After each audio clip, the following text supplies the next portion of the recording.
Imagine waking up in one of the most advanced, thriving cities on Earth, completely unaware that in less than 24 hours, your entire world will be wiped from the map.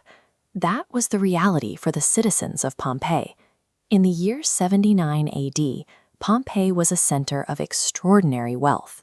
The walls of their homes were covered in brilliant, complex frescoes, showcasing a highly cultured society with access to expensive imported pigments. But it was also a bustling working-class hub. On the morning of the disaster, industrial stone mills were grinding grain, and commercial bakeries were pulling fresh bread from brick ovens, gearing up for another ordinary day of trade. To the Romans, Vesuvius was simply a quiet, tree-covered mountain. They lacked the geological context to identify it as a volcano, viewing it as a benign feature of the landscape rather than a threat. And that mountain was exactly what drew them there. Ancient, forgotten eruptions from thousands of years prior had deeply infused the soil with phosphorus and potassium. This created a hyper-fertile agricultural zone that drove the city's booming economy. The exact geological feature that made the dirt so perfect for growing grapes and olives was actually a trap. The citizens of Pompeii built their prosperity on top of a ticking time bomb, and time was finally up. At roughly 1 p.m., the mountains suddenly split open. Instead of a slow leak, the immense geological pressure launched a violent, vertical pillar of pulverized rock and superheated gas miles into the stratosphere. This massive column quickly fanned out in the upper atmosphere, entirely blocking the sun. In a matter of minutes, a bright Mediterranean afternoon was plunged into total, suffocating darkness. Millions of tons of superheated pumice and ash began raining down from the stratosphere, blanketing the urban area in a relentless barrage of debris. This dense, rocky hail fell at terrifying pace. It piled up in the streets at a rate of roughly 6 inches per hour, rapidly swallowing the ground floors of buildings and physically trapping people inside. As the debris kept piling onto the flat Roman roofs, the immense weight of the accumulating stone caused those structures to buckle and collapse inward, crushing those who had sought shelter in their homes. By sunset, the city had been effectively battered and buried, trapping the remaining population for the deadlier phase yet to come.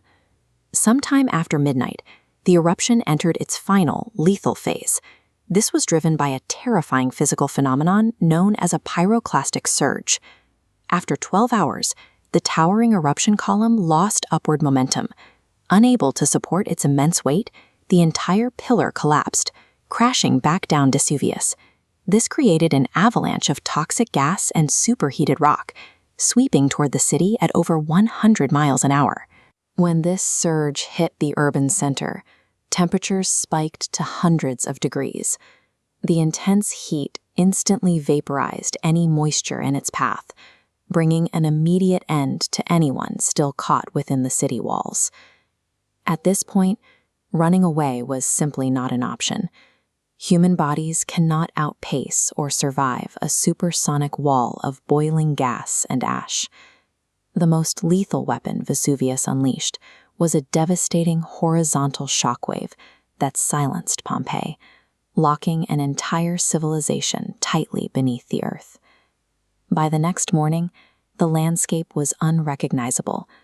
Millions of tons of debris had completely leveled the entire region, and Pompeii simply ceased to exist on the map. So how do we know what happened?